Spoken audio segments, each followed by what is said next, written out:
كتابه ومتقن كتابه وقوله الحق بسم الله الرحمن الرحيم ويل يومئذ للمكذبين تمام دعاؤں کو قبول فرمائے۔ خداوند متعال کا جس قدر بھی شکر ادا کرے وہ کم ہے کہ اس نے ہمیں فرش سے جوڑے رکھا ہے۔ اس فرش سے جڑے رہنے کی بھی اپنی ایک حکمت ہے۔ آپ کو یاد ہوگا گزشتہ برس کی مانے بعض جگہ ایسی ہوتی ہے جہاں پہ نوعیت بدل کے پڑھنے کو دل چاہتا ہے، مزاج سے ہٹ کے پڑھنے کا جی چاہتا ہے، اور طبیعت کیونکہ اس دل کو ابھی میں مجلس میں وہی کہہ رہا تھا نا، دل کو قلب کہتے ہیں اس لیے اس کی حالتیں مختلف ہوتی ہیں۔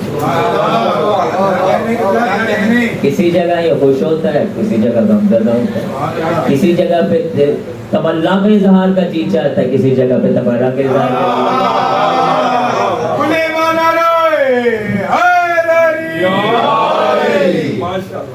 کا جی چاہتا ہے۔ دل ہے نا، دل، اب دل کو کیا کہہ سکتے ہونا، مجھے تو کچھ نہیں، میں تو پڑھ کے نکل جاؤں گا، میں بیٹھ گیا، مجھے پہچاننا بھی نہیں کسی نے کہ مولوی پھنسے گے تو پانی ایک سلمان بات ہے محمد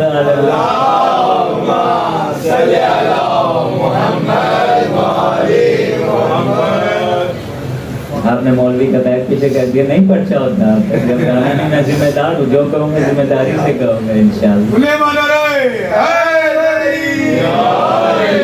آقا صاحب کی صحت و سلامتی کے لیے بلند تر صلوات، اللہم صلی علی محمد وآلِ محمد۔ خدا کا احسان ہے ہم پہ کہ اس نے ہمیں فرش سے جوڑے رکھا، اور فرش کی خاصیت یہ ہے کہ اللہ نے کہا ہے اے محمد جعلت الارض مسجدا، میں نے تیرے لیے اس خاک کو جائے سجدہ قرار دیا،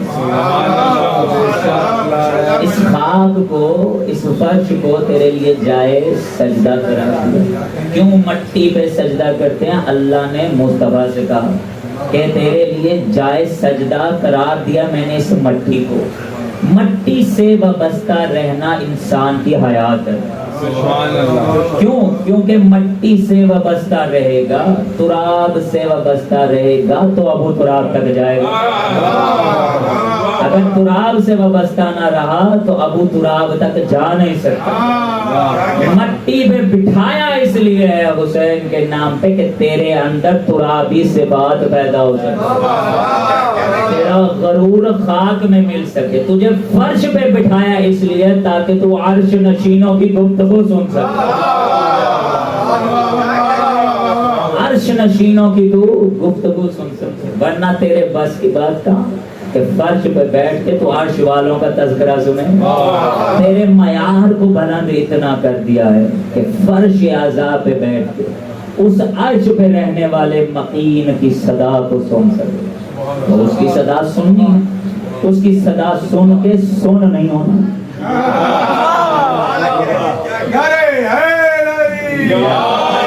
اس کی صدا سن کے آوازوں کے ساتھ آوازیں ملاتے بیداری کے ساتھ آگے بڑھتے چلے جاتا ہے۔ اس عرش والے نے صدا دی سورہ مرسلات میں، کیا 50 آیتیں، اور قدیم امام بارگاہ میں ہمارا موضوع بھی چل رہا ہے۔ ذاکر صاحب جانتے ہیں کہ مسلسل آج 5 روز سے معاد پہ ہمارا موضوع چل رہا ہے کہ معاد ایک عقیدہ ہے، وہ کیا ہے کہ روز جزا، فیصلے کا دن، اٹھائے جانے کا دن، موت کے بعد آنے والی زندگی کا دن۔ لیکن میں یہاں جملہ بدل کے کہوں، موت تو جیوں کو آتی کوئی نہیں، انتقال ہو جانے کے بعد اس منتقلی کا انجام کا دن، جو تم منتقل ہوا اس کے آغاز و انجام کے انتہا کا دن، اس کو اللہ نے بیان کیا، اور اس بیان میں 50 آیات میں 10 مرتبہ اللہ نے رک کے تبرہ کیا ہے۔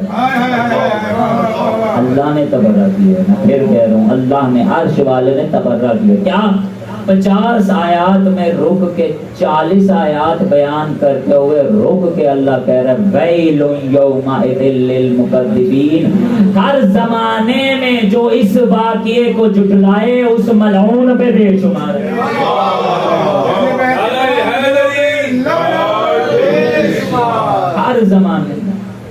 ہر زمانے میں اگر زمانے کا حسین آتا ہے تو ہر زمانے میں زمانے کا یزید بھی آتا ہے۔ ہر زمانے میں اگر زمانے کا موسیٰ موجود ہے تو اس زمانے کا فرعون بھی۔ لیکن اس زمانے میں آپ کو شناخت پیدا کرنی ہوگی کہ حسین کی صدا دینے والا خیمہ کون سا ہے اور یزید کی صدا دینے والا خیمہ کون سا ہے۔ شناخت کیسے ہے؟ وہ کہ جو حسین کے خیموں میں خوشی کے چراغ جلائے کوئی اس پہ بھونکے یزید کا کرندہ ہے۔ آج کیا مشکل ہے پہچاننا، جو حسین کے خیمے میں خوشی کا سبب بنے حسینی ہے، شک نہیں ہے اس میں اس کے حسینی ہونے میں، اور آپ بھی اس میں شک نہ کریں۔ اور جو دشمنان زہرا کے بارے میں سافٹ کارنر رکھے اسی پہ بے شمار کر کے گزر جائے۔ بیوی کے تمام زندہ مردہ دشمنوں پہ لعنت۔ ہمارا کیا تعلق ان سے، کیا تعلق؟ ہمیں علی سے فرصت کب ہے کہ ہم دوسروں کے جائیں فضائل قصیدے کرنے کے لیے؟ علی کے فضیلت ختم ہو گئی، علی کے فضائل ختم ہو گئے۔ آج ایک لاہوری گروپ کا سرغنہ نکلا ہے اور وہ نمودار ہو گیا ہے اور اس کی عقل پہ پھپھوندی لگ چکی ہے۔ اس پھپھوندی عقل کی پھپھوندی زبان سے ظاہر یہ ہوتی ہے کہ مختار سے بھی غلطی ہو گئی۔ ایک عالم دین نے خوبصورت جملہ کا میں آپ کی نظر کرتا ہوں، یہ جو مختار کے دشمن ہے نا، تو محشر میں اکٹھا تو ہو لے ایک جگہ پہ، مختار تیرے عقب میں ہوگا،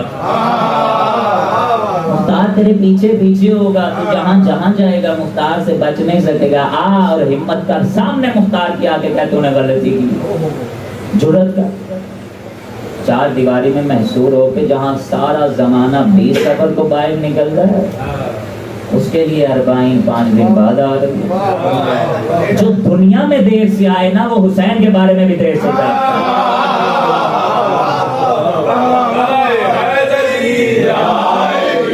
ہمارا کیا تعلق تجھ جیسے سے جو مختار کا دشمن، آدم کی عصمت کا دشمن، ہمارے تشیع کے عقائد کا دشمن۔ کوئی شیعہ ہے جو ایسا ہو کہ یہ عقیدہ رکھے کہ حسن مجتبیٰ کو باندھ کے معاویہ کو دے دو؟ کسی شیعہ کا عقیدہ ہے؟ ممکن ہی نہیں ہے کوئی شیعہ ایسا ہو کہ جو امام حسن مجتبیٰ کے ہاتھ پاؤں باندھ کے یہ بات کرے کہ اس کو فلاں کو دے دو۔ ہمیں کیا ضرورت؟ ہم تو کہتے ہیں جو حسن مجتبیٰ کوئی عقب میں بیٹھے رہے، جو حسن مجتبیٰ کے قدموں تلے مسلح کھینچتے رہے، جنہوں نے حسن مجتبیٰ کو سب کیا، جنہوں نے حسن مجتبیٰ کو تانے لیے، ان سب کی قبروں پہ بھی لعنت۔ شیعہ نہیں ہیں، یہ کہتے ہیں شیعہ ہیں، شیعوں کے جتنے عقائد ہیں ان پہ نقب لگا رہے ہیں، لہٰذا بیدار رہیں، لباس سے دھوکہ نہ کھائیں، خمس دیتے ہوئے اجازت دیکھ لیں، آپ کی گردنوں پہ بھی واجب ہے۔ ہر اندھے کی تقلید کر کے اندھے پن میں آ کے حق زہرا دیتے نہ چلے جائیں۔ خمس دے دے کے اسے اتنا پھیلا دیا، تکفیریوں سے یہ جا کے سینے سے سینہ ملانا شروع ہو گیا۔ حسینی اسے چبھتے ہیں، عزادار اسے چبھتے ہیں، اپنے مولانا اپنے علماء اسے تکلیف دیتے ہیں، تکفیریوں کو سینے سے لگا رہا ہے۔ بد وقت تجھے بڑا اچھا جواب دیا، تیرا حشر ان تکفیریوں کے ساتھ کرے، ہمیں ماتمیوں کے ساتھ محشر۔ اور ایک حضور کریم اہل بیت امام حسن مجتبیٰ بلند تر صلوات۔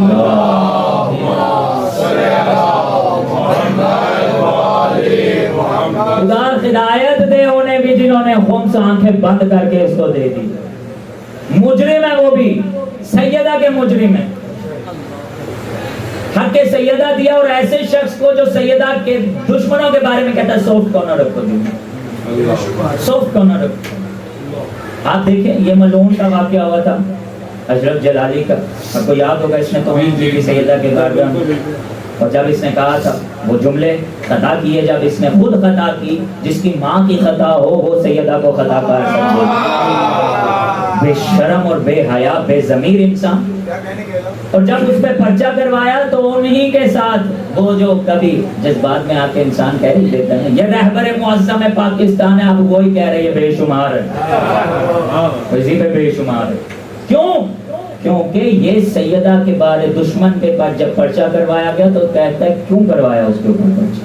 کہنے تو اس کی اسلام کے لیے بڑی خدمات ہیں، مجھے بڑی خدمات آج اس کی نظر آ رہی ہیں، ماشاءاللہ شاید اس سے کوئی زیادہ ہی ثقیل چیز اس کو دی ہو. اس میں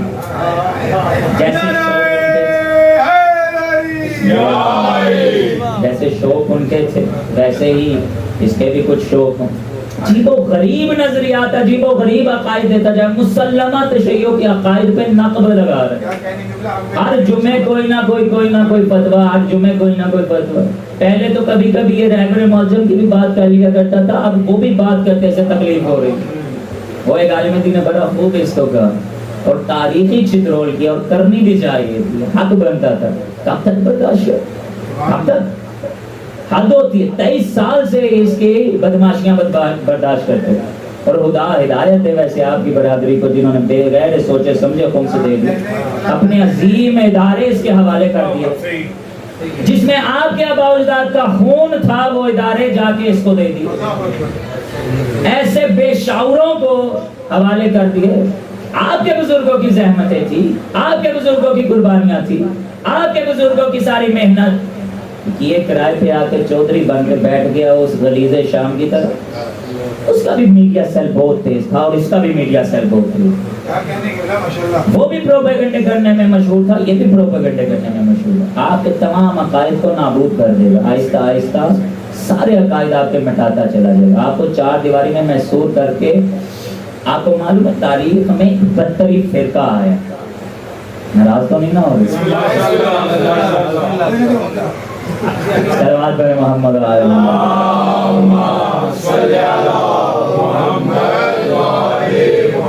باہر کے دشمن زہرا پہ لعنت کیا کرے، ہمارے اپنے اندر دشمن زہرا نکلا، ہم ان کے بارے میں کیا کریں.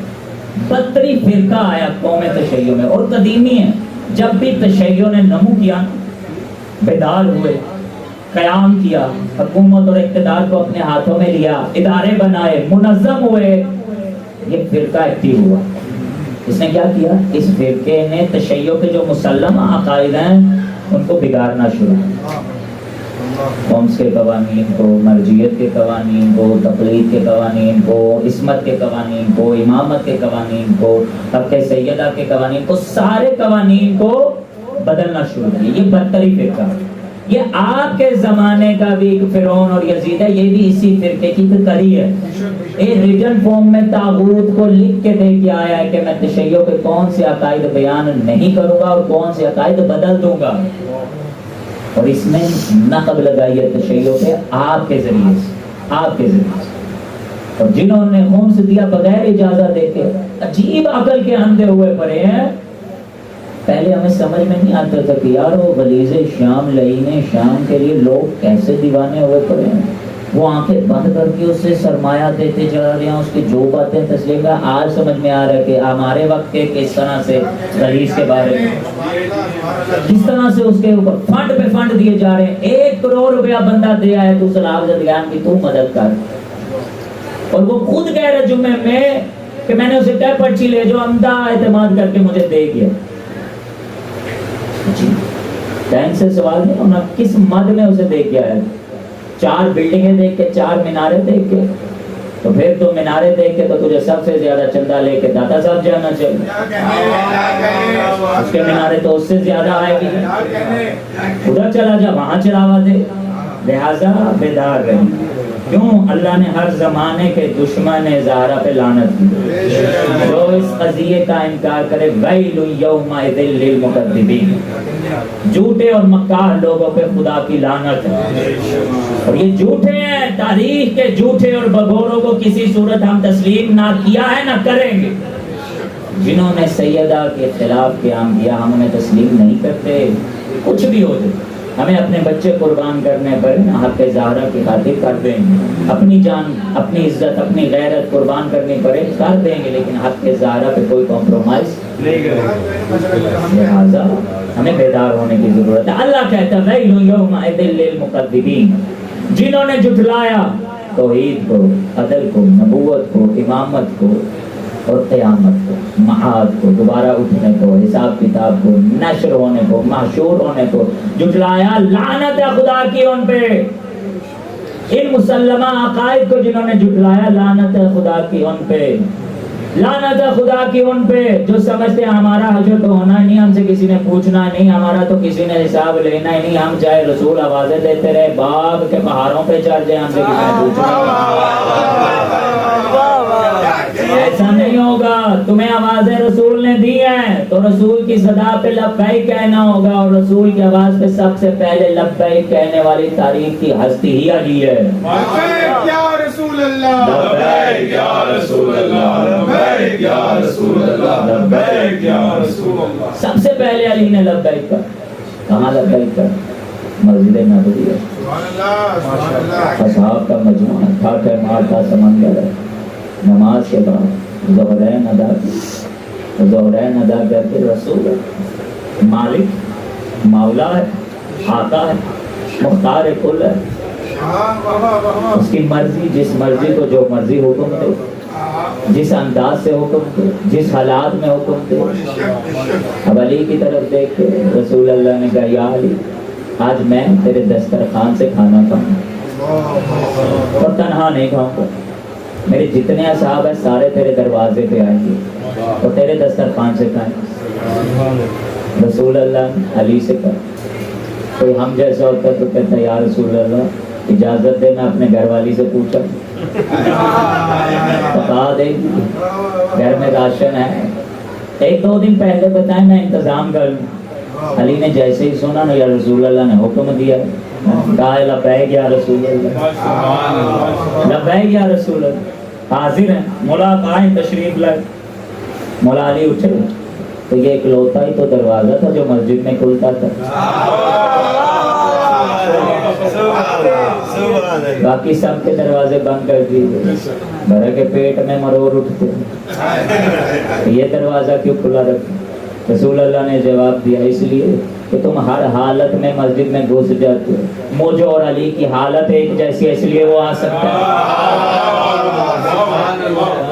تمہاری حالتیں ہمارے جیسی نہیں، تمہاری ولادتیں ہو رہے ہیں ہمارے ظہور ہو رہے ہیں، تمہاری پیدائش ہو رہے ہیں ہمارے نزول ہو رہے ہیں، تمہاری مائیں ہو رہے ہیں ہماری مائیں ہو رہے ہیں، تمہارے باپ کا پتہ کوئی نہیں ہمارے باپ ہو رہے ہیں۔ پریشان نہیں ہونا، پریشان نہیں ہونا، ولادت نزول ظہور سب الفاظ کے ہیر پھیر سے گھبرانا نہیں۔ اللہ سورہ حدید پہ اللہ کہتا ہے اِنَّا أَنزَلْنَاهُ الْحَدِيدَ، میں وہ ہوں جو لوہے کو نازل کرتا ہوں، لوہے کو نازل کرتا ہوں۔ ملا کو لوہے کا نازل ہونا سمجھ میں آتا ہے، اور جس کے لیے اللہ لوہا نازل کرے اس کا نزول سمجھ میں نہیں آتا، صاحب ذوالفقار کا نزول سمجھ میں نہیں آتا، ذوالفقار نازل ہوئی نہیں ہوئی نا، آسمان سے آنے والی ہر چیز نازل ہے، بارش بھی نازل ہوتی ہے، رزق بھی نازل ہوتا ہے، تو اگر علی نازل ہوگے تو اس میں کیا طوفان ہوگا، کیوں پیٹ میں مرور اٹھتے ہیں؟ وہ کیا ہے کہ کچھ لوگ مرے جاتے ہیں اس رنج و علم میں، اس گھر کا جو دروازہ ہے مسجد کے شہر میں، لوگوں کے پیٹ میں بڑے مرور ہوتے ہیں۔ تو مولا علی ہر مار چلتے اپنے دیش پہ تشریف لائے، ہوتا یا زہرا آج تیرے گھر نہیں کہا تیرا بابا مہمان بن کے آ رہا، زہرا آج تیرے گھر میں رسول مہمان بن کے آ رہا۔